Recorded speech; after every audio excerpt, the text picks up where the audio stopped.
Барлығыңа сәлем. Жаттығуда қиын, шайқаста оңай деген сөз баршаға белгілі.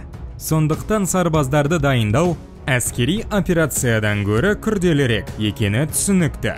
Енді сіз әлемдегі ең қиын армия жаттығуларын көресіз. Оларды тек ең күшті және ең тәртіпті сарбаздар орындай алады. Видео басталмас бұрын арнаға жазылуды және лайк сиқырлы түймені басуды ұмытпаңыз. Корея өзінің жауынгерлік өнерімен танымал. Оны заманауи армия сарбаздары да пайдаланады. Бұл жігіттер не істей алатынын қараңыз. Олардың әрқайсысы қатты жаңғақ. Олар тақтайшаларды ғана емес, сонымен қатар плиткаларды да оңай сындырды. Таэквондо әскери дайындықтың негізі. Олардың аяқ соққылары өте күшті. Бұл сарбаздар тамаша қозғалыс реакцияларына ие. Және оларды бір жақты ету оңай емес. Ал көрші солтүстік Корея сарбаздары оларға үстемдік ете бастайды. Олар негізінен таэквондомен айналысатындығымен өте ұқсас. Бірақ идеализм мен данышпандыққа берілгендігі жағынан солтүстіктерге тең келе бермейді.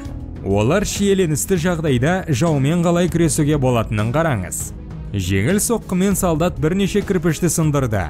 Саусақпен дәл соққымен электр шамдарын сындырып, болат шыбықты майыстырады. Бұл сарбаздар ештеңеден қорықпайтын сияқты. Ким Чен Иннің ашуын қоспағанда әрине. Бірақ оңтүстік Кореяның арнайы қызметі бұдан да қарқынды дайындықтан өтеді. Физикалық күштерден басқа олар денені жаттықтырады. Арнайы қызметтегілер тауға шығып, арнайы дайындықтан өтуі керек. Бұл сынақтан кез келген адам өте алмайды. Олар қарға шомылып, қарды бір-біріне ысқылайды. Содан кейін әдеттегі жаттығуларға жүгіруге жатып қалады. Демек, барлығы заң бойынша. Бұл өте жағымды емес, бірақ бұл сарбаздардың көңілін көтереді. Сарбаздар бұл сынақтың қиын болғанымен рахат әкелетінін, бұл оларды сергітетінін және күнді өтуіне көмектесетінін айтады.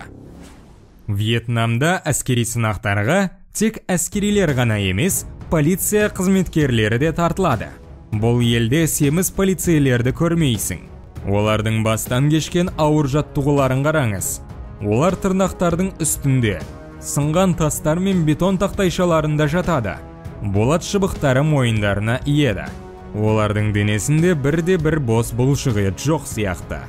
Азиялықтар ең батыл және тәртіпті сарбаздар. Олардың керемет төзімділігі әлемнің барлық генералдарының қызғанышын тудырады. Пешмерге құрт әскері бөлімінде нағыз әмбебап сарбаздар қызмет етеді. Пешмерга американдық қарулы күштер сияқты ультра заманауи, немесе өте күшті қарулармен мақтана алмайды.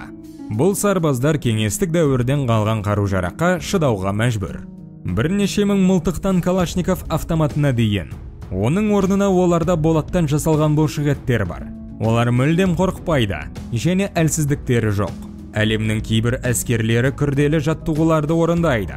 Олар белгілі бір тапсырмаларды орындай отырып, ұзақ жолды басып өтеді.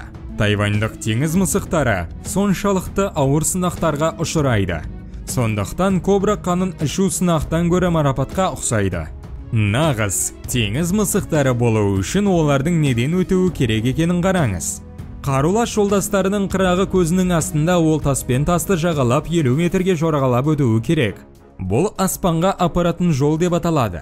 Және оған барлық сарбаздар кіруге рұқсат етілмейді. Одан да аз сарбаздар мұны істей алады. Өткір жартастардың үстінен жорғалаудың өзі қиын жұмыс. Бірақ бұл Тайвань офицерлері үшін аз сияқты. Курсанттар жоғары шенді офицерлердің күлкісіне қарамастан командалық секіріп, күрделі жаттығуларды орындауға міндетті. Сізге оңай көрінуі мүмкін. Лайда аунап жатыр. Бірақ командирдің барлық бұйрығын толық орындап, бұл сынақтан солдаттардың 1% ғана өте алады. Сіз қазір индонезиялық сарбаздардың жаттығуларын тамашалап отырсыз. Олар балшыққа кептеліп қала жаздады. Бірақ айнала ұшқан оқтарға қарамастан, олар жорғалай беруі керек. Малайзия, Оңтүстік Корея, Индонезия, Жапония, Сингапур, ақш, Таиланд сияқты 7 елмен бірлесіп, өткізілген оқу жаттығуларда джунглиде аман қалу міндеті қойылған. Сарбаздар кобра қанын ішіп, тірі өрмекшілерді жеді.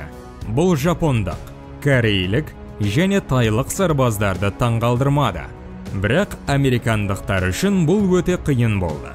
Олардың сарбаздары не істесе де, кез келген тамаққа, жағдайға тап болады. Содан кейін олар ештеңеден жиіркенбейді. Бірақ кобраның қанын табу үшін алдымен оны өлтіру керек. Сондай-ақ, қандай жәндіктерді жеуге және улануға болмайтындығын анықтау керек. Сонымен қатар, сарбаздар жеуге жарамды өсімдіктерді зерттейді. Оларға бақа да ұсынылады. Бірақ мұның бәрі кобра қанын ішетін сарбаздарға арналған бала ойыны. Нағыз әмбебап сарбаздарды көру үшін алысқа барудың қажеті жоқ. Ресейлік арнайы қызмет жауынгерлері оқу жаттығу кезінде от, су және құбырлардан өтуі керек. Әр күн қосымша 50 келі салмақпен 10 шақырымдық жүгіруден басталады. Содан кейін олар айналмалы жаттығуларға көшеді. Оларға саусақпен және жұдырықпен жату, тізерлеп отыру және секіру, тасты басып, лақтыру жатады. Барлық жаттығулар үзіліссіз орындалады. Әр жауынгер 5-6 раунд жасайды. Осыдан кейін олар қоян қолтық ұрысқа шығады. Осындай белсенді жаттығулардың нәтижесін кадрдан көруге болады. Қытай жауынгерлерінің дайындығы нағыз шайқастан кем емес. Барлығы жастық шағында ыстық картоп ойынын ойнаған. Бұл сарбаздар да осыған ұқсас ойын ойнайды. Бірақ бізде картоптың орнына шарлар болса, бұл кез келген уақытта жарылып кететін нағыз граната. Ойын ережелері сәл басқаша. Қауіпті картоп толығымен айналуы керек. Содан кейін ол шұңғырға лақтырылады.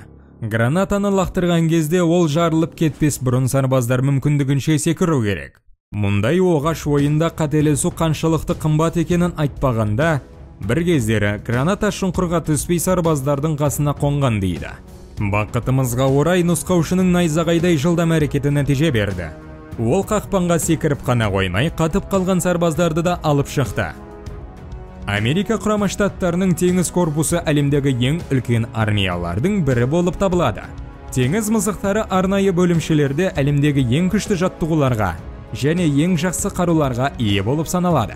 Бұл арнайы қызметті жұмыс істеуге көп сарбаздардың күші жетпейтіндігі кездейсоқ емес.